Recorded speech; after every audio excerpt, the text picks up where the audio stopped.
What happens to the internet, and to space itself, if China launches 13,000 new satellites to rival Starlink?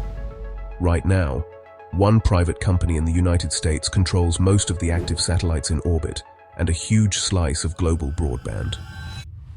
China is building a direct answer, a giant mega-constellation called Guowang, designed to cover the planet with Chinese satellite internet. On paper, it could rival Starlink's reach, reshape the global internet map, and turn low Earth orbit into the front line of a new tech race. But here's the twist. Guowang is only a fraction built, and the clock is ticking. So what exactly is China launching? How is it different from Starlink? And who wins when 13,000 new satellites join an already crowded sky? 20 years ago, low Earth orbit felt almost empty. Today, it's rush hour traffic. SpaceX's Starlink kicked off the Mega-Constellation era in 2019. By October 30th, 2025, there were about 8,111 Starlink satellites in orbit, with 8,795 reported as working, roughly two-thirds of all active satellites around Earth. China watched this happen in real time. Starlink began providing internet to airplanes, ships, rural villages, war zones, and disaster areas, showing how powerful a global private satellite network could be. For Beijing, relying on a United States-controlled system for critical connectivity is not an option. So in 2021, China quietly created a new state company, China Satnet, with a clear mission: build China's own mega-constellation, known as Guowang, the national network. Guowang is not one satellite, it is a blueprint for an entire orbital internet. Official filings and Chinese sources describe a planned network of about 12,992 to 13,000 satellites in low Earth orbit. Roughly 6,000 are expected to fly in relatively low orbits around 500 to 600 kilometers, similar to many Starlink satellites. The other 7,000 or so would cruise higher, around 1,145 kilometers. Think of it as a two-layer shell around Earth, a lower ring for lower latency, and a higher ring for wider coverage and redundancy. As of late 2025, Guowang is still in the early deployment phase. Chinese launches since 2024 have placed a bit over 100 Guowang satellites in orbit, including experimental and operational models, often using heavy Long March rockets from Wenchang on Hainan Island. That is tiny compared to Starlink, but it shows the system is moving from concept to hardware. And Guowang is not alone.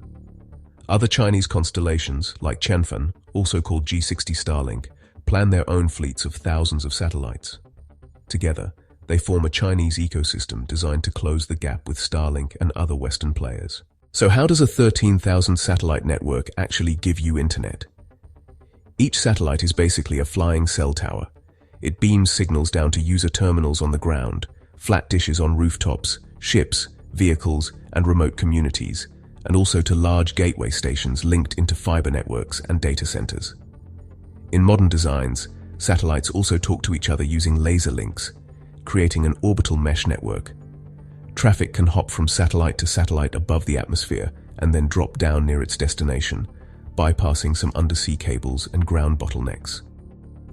With thousands of satellites, at least a few are always above your horizon. Your terminal constantly hands off your connection from one passing satellite to the next, a bit like a phone switching cell towers along a highway. The more satellites you have, the less likely it is that you lose coverage, and the more bandwidth you can share across millions of users.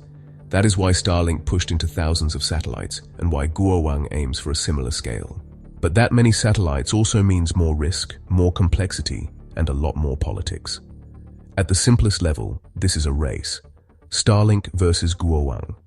Starlink is run by SpaceX, a private company based in the United States.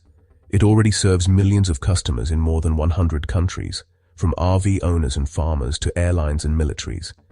It is deeply integrated with Western infrastructure and defense networks. Guowang is state-directed. It is backed by major Chinese aerospace corporations and overseen by China Satnet. Its goals are broader than just selling fast internet plans. It aims to give China its own global satellite broadband, independent of United States systems. It is designed to support Chinese companies along the Belt and Road and other overseas projects. It will provide resilient communications that can function even if undersea cables are cut or foreign networks are shut off. Analysts also see a clear dual-use angle.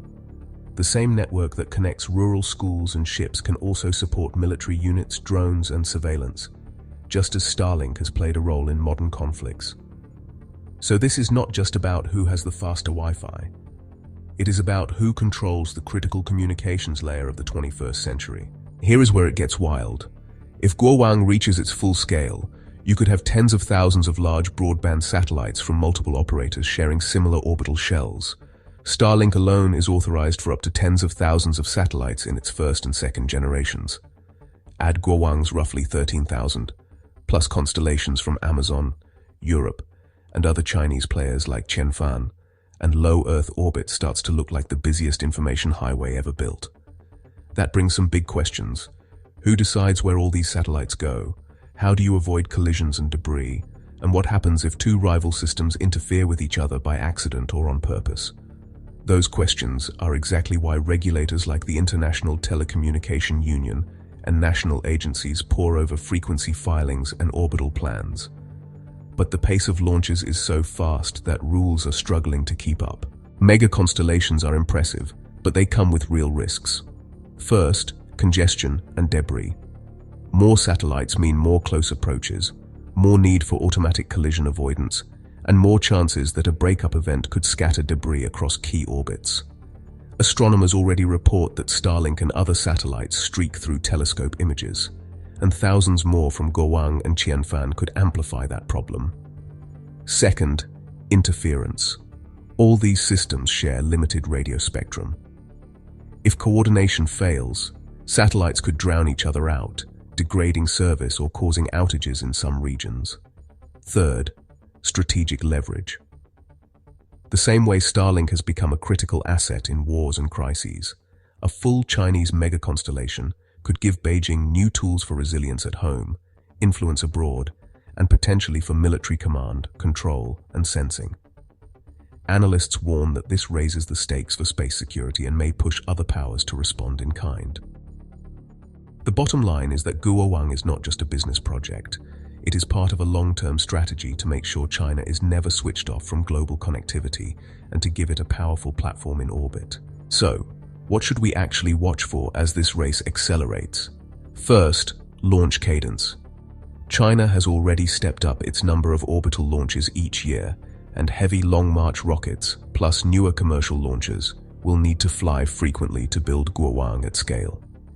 If you see long stretches with no Guowang launches, that is a sign the program is facing technical, financial, or regulatory delays. Second, ground segment build-out. Guowang is not useful without ground stations, user terminals, and integration into fiber and cloud data centers.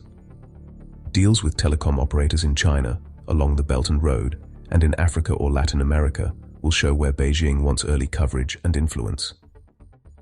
Third, new regulations or diplomatic moves. Expect more debates in the United Nations and other bodies over traffic management, debris, and military uses of satellite networks. Starlink's dominance has already triggered new space policies. A fast-growing Guowang will increase that pressure. And fourth, Chinese commercial constellations. Qianfan and others could complement Guowang, offering regional services, industrial connectivity, and specialized links. Together, they could make China one of the world's largest providers of space-based internet, not just at home, but worldwide. So, who wins when China builds a 13,000 satellite mega-constellation to compete with Starlink? In reality, this is not a simple scoreboard. If Guowang succeeds, we end up in a world where no single country or company controls global satellite internet. Instead, we get multiple overlapping networks, American, Chinese, European, and others, all racing to be faster, more reliable, and more secure. For ordinary people, that could mean better coverage in remote areas, more competition in broadband prices, and new services we have not even thought of yet. For governments and militaries, it means new tools, new vulnerabilities, and new reasons to pay attention to what is happening above our heads. The real story is this. Low Earth orbit is quietly becoming the backbone of the world's information systems. Starlink fired the starting gun. Guowang, with its planned 13,000 satellites, is China's way of saying, we are not just joining this race, we intend to shape the finish line. And the next time you open a map or stream a video from somewhere far off the grid, there is a good chance the data did not travel under the ocean. It flew over your head, riding on a beam of radio light between two tiny points of metal in the sky, maybe from Starlink, maybe from Guowang, and maybe from a system that has not even launched yet.